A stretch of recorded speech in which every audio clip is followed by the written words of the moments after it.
태도가 좋지 않은 팀원이 있으시대요. 어떻게 리딩해야 될지 모르겠다, 고민된다고 하셨는데요.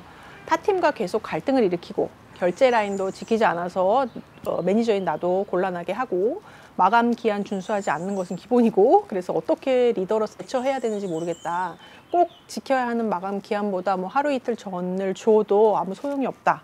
매우 고민입니다 라고 얘기를 하셨습니다. 이 질문자님께 제가 드리고 싶은 제일 처음 그 한마디는, 일단 리더로서 이런 어려운 팀원에 대한 그 시간과 노력을 하실, 그걸 감당해내실 그 마음가짐부터 좀 준비를 하시면 좋겠고요. 왜냐하면 팀원들 아롱이 다롱이잖아요. 그 중에 어떤 팀원은 손이 너무 많이 가는 팀원이 있고, 어떤 팀원은 그냥 척하면 척하는, 하나 해오라면 막 5개, 10개 해오는 그런 팀원도 있어요. 그런 여러 가지 팀원이 있다는, 여러 모습의 팀원이 있다는 거, 그리고 이제 어떤 팀원은 나의 손과 시간이 너무 많이 가는 팀원도 있다라는 것을 알고 계시고, 그런 팀원에게는 그 시간과 손 가는 것을 기꺼이 감당해낼 그런 마음가짐을 먼저 갖고 접근하시면 좋겠고, 이분에게 드리고 싶은 그 키워드는 2개예요. 하나는 매니징, 티칭, 리딩의 차이를 잘 알고 적재적소에 적용하자. 또 하나는 피드백을 주고받고 하는 것을 잘 하자. 어떻게 잘하는지 제가 말씀드릴게요, 곧. 그래서 이 2가지의 포인트를 가지고 시작하고 싶고, 하나는 이런 문제가 발생했을 때 일단 판단해 보셔야 되는 게 있어요. 뭐냐면 이 태도가 업무 능력이 부족해서 거기서 비롯된 태도인지, 혹은 마인셋에서 비롯된 잘못된 태도로 나오는지에 대한 판단을 조금 하시면 좋겠어요. 2가지의 접근 방식이 다릅니다. 태도가 업무 능력에서 비롯된 거예요. 열심히 하고자 하는데 뭔가 해도 자꾸 실수를 하는 팀원이 있어요. 그렇죠? 뭐 이 업무를 해내기에는 본인의 업무 능력이 아직 부족하던, 열심히 했음에도 부족하던 하여간 부족한 부분이에요. 이 부분은요, 일단은 그 사람에게 맞는 일부터 찾아줘서 자신감을 회복하게 하면서 차근차근 늘려가게 하는 그런 접근이 필요합니다. 그러다 보면 사실 또 이 사람의 일이 있고 다른 사람들도 다 일이 있는데, 이 사람이 워낙 하던 일이 다른 사람에게 가야 될 수도 있고, 처음부터 업무 분장 자체가 이 사람은 업무의 양이 작고 어떤 사람은 업무의 양이나 중요도가 클 수도 있어요. 형평성이라는 것이 모든 사람이 똑같이 같은 양과 같은 어려움, 난이도의 일을 하는 것이 형평성이 아니고요. 그 사람마다의 갖고 있는 탤런트에 맞는 일을 해서 전체적으로 우리 팀이 가장 잘 성과를 낼 수 있는 그거를 만들어내는 게 리더의 일이에요. 그래서 그것이 또 형평성입니다. 잘하는 사람에게는 더 많은 일을 해서 더 잘할 수 있는, 더 빛날 수 있는 그런 것을 주고, 조금 부족한 팀원에게는 그거에 맞는 것을 줘서 또 그 안에서 본인이 발전하면서 일도 제대로 해낼 수 있게 할 수 있는, 그게 이제 중요한 부분이라는 것을 마음에 두시고, 그렇게 업무 분장도 하시고 이 사람이 해낼 수 있는 그 역할부터 잘 다듬어서 주시는 게 중요하고요. 그러면서 이 사람은 일할 때 업무 능력이 조금 떨어지니까 티칭을 하셔야 돼요. 리딩을 할 게 아니고요, 티칭을 해주셔야 돼요. 가르쳐 주셔야 된단 말이에요. 단계마다 한 단계 한 단계씩. 요거는 요렇게 하는 거다, 저거는 저렇게 하는 거다, 요거 할 땐 요렇게 해라. 그래서 리딩이라는 말 쓰지 마시고 본인 속으로 티칭이라는 접근으로 이분에게는 접근하시면 좋을 것 같고요. 만약에 이 태도가 마인셋에서 비롯된 거다, 그런 마인셋 자체가 조금 다르게 세팅이 돼 있어서 이런 태도들이 발생을 하는데 뭐 고치고 싶은 마음도 없어 보인다, 그런 판단이 드시면 이분은 리딩을 할 것이 아니라 매니징을 하셔야 돼요. 리딩과 매니징이 무조건 나쁜 게 아니에요, 여러분. 티칭이 무조건 나쁜 게 아니고 모든 사람을 다 리딩해야 되는 것이 아닙니다. 어떤 사람과 어떤 상황은 리딩을 해야 되는 경우가 있고요, 어떤 상황과 어떤 사람은 티칭이나 매니징을 해야 되는 경우가 있는데, 이런 경우라면 매니징을 해야 돼요. 갈등을 일으키는 거, 기한을 준수하지 않는 거, 뭐 결제 라인, 뭐 태도, 이 모든 것들에 대해서 정확한 그 행동 방침을 주시고 어그리하는 단계가 좀 필요해 보여요. 뭐 본인 나름으로는 뭐 좀 이러면 어때? 좀 뭐 결제 라인 하나 지나쳐서 가면 어때? 뭐 하루 이틀 늦어도 아무 문제 없겠지. 자기 나름의 기준으로 일을 하고 있잖아요. 그러니까 그런 기준 세팅을 정확하게 하시면 좋겠는데, 모든 사람이 가장 잘 기억할 수 있는 게 3개예요. 그래서 처음에 이제 3개로 시작하시면 좋을 것 같아요.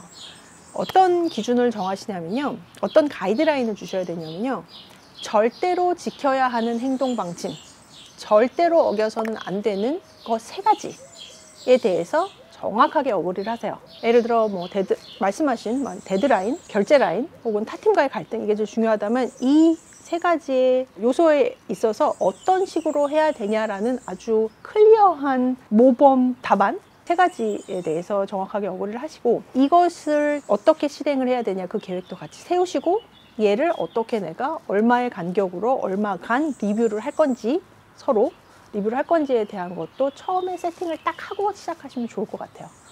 예를 들어 볼게요. 팀원님, 이 3가지에 대해서는 항상 저한테 먼저 이야기하시고 진행하는 걸로 합시다. 데드라인을 못 지킬 것 같을 때는 우리가 데드라인을 처음 세팅할 때 한번 얘기를 꼭 해주고, 시작하는 시점과 끝나는 시점의 중간 정도 되는, 뭐 예를 들어 이게 한 달에 걸리는 일이라면 15일 되는 시점에 반드시 나에게 와서 이게 어떤 식으로 진행되고 있는지 팀원님이 저에게 먼저 이야기를 하는 걸로 이야기를 합시다 라는 식의 아주 디테일한 가이드라인이에요. 2번째는 결제 라인에 대해서는 결제를 받으러 가시기 전에는 나한테 항상 오는 것을 원칙으로 합시다. 그래서 누구누구에게 어떤 일을 결제를 받으러 다닐 것인지에 대한 것을 항상 서로 확인하고 결제 받는 걸 시작하도록 하는 걸로 합시다. 이런 식의 아주 디테일한 행동 방침인 거예요. 그거에 대한 가이드라인. 그리고 이 3개는 왜 중요한지, 이 3개가 지켜지지 않았을 때는 어떤 문제가 발생하는지, 그리고 내가 3번까지는 실수할 수 있다고 생각을 하지만 3번 이상은 이해할 수 없는 것으로 저는 생각을 합니다. 그래서 그 이상은 넘지 않기를 바랍니다. 어떻게 생각하세요? 이렇게 하기 위해서 내가 어떤 도움을 줘야 할까요? 그 이야기를 클리어하게, 또 이야기를 충분히 들어가시면서 도대체 뭐가 문제가 있어서 그랬는지도 충분히 들어주셔야 돼요. 내 생각에는 태도가 마인드셋이 문제인 줄 알았는데 사실은 그에게 되게 어려운 문제가 있었을 수 있거든요. 그러니까 실제로 마음을 여시고 충분히 물어보시고, 이런 일을 내가 여러 번 목격을 했는데 그래서 내가 곤란한 지경인데 어떤 문제가 있었는지 다 들어보시고, 내가 해결해 줄 수 있는 거는 앞으로는 그렇게 합시다 저렇게 합시다 라는 얘기하면 될 것 같아요. 이 종이요, 여러분. 제가 사실은 지금 시실리라는 이태리 최남단에 있는 섬에 와 있습니다. 그래서 배경도 너무 이쁘고 날씨도 좋고 해서 여기서 여러분의 Q&A, 또 좋은 질문 해주신 분들이 계셔서 지금 녹화하고 있거든요. 그런데 아마 여기는 그 성당종을 아마 저렇게 음악 같은 걸로 치나 봐요. 재밌죠? 그래서 여러분, 좀 어려운 팀원이지만 충분히 이야기를 들어주시되, 그리고 그 사람의 상황을 파악하시되 정확한 가이드라인 3개 정도는 정확하게 세팅하시고, 그거에 대해서는 리뷰를 뭐 1주일에 한 번 하겠다, 2주일에 한 번 하자, 한 달에 한 번 하자, 그리고 앞으로 3개월간은 이런 프레임워크로 일을 한번 해보자 라는 정확한 그런 시간에 대한, 우리가 이걸 고쳐 나가야 되는, 제대로 세팅해야 되는 토탈 시간도 미리 주시고 하셔야 이걸 받는 사람도 그냥 뭐 내가 한두 번 실수한 거 가지고 뭐 그래 라는 식으로 약간 가볍게 받아들이지 않고, 3개월 안에는 내가 정말 고쳐야 되는구나, 혹은 뭐 1개월 안에는 이걸 고쳐야 되는구나, 뭐 이런 식의 그런 타임라인 내가 만약에 들어줬다면 나도 이야기를 많이 했으니 그 가이드라인을 함께 만든 것 같은, 그런 참여한 것 같은 그런 느낌을 들 수 있게 그런 이야기를 충분히 하시고 세팅을 해보시는 것을 조언으로 드릴게요. 제가 왜 이 정확한 프레임을 잡고 서로 이렇게 좀 불편한 이야기까지 시리어스하게 페이스 투 페이스로 하고 시작을 해야 된다고 강조해서 말씀을 드리냐면, 의외로 사람들이 본인이 뭔가를 잘못하고 있는 것을 못 느끼는 경우가 상당히 많아요. 그리고 우리가 피드백이라는 문화가 사실은 한국에서는 좀 돌려 말하는 문화가 많기 때문에 나는 열심히 피드백을 줬다고 생각하는데 그 사람은 전혀 여태까지 한 번도 그것이 시리어스한 건지, 이게 뭐 잘못했다고 한 건지를 못 느꼈을 수도 있습니다. 그 가능성을 꼭 생각하시면 좋겠어요. 그래서 그 피드백도 내가 이걸 바뀌어야만 하겠구나라는 생각이 명확하게 들지 않으면 이거에 대해서 노력을 하지 않아요.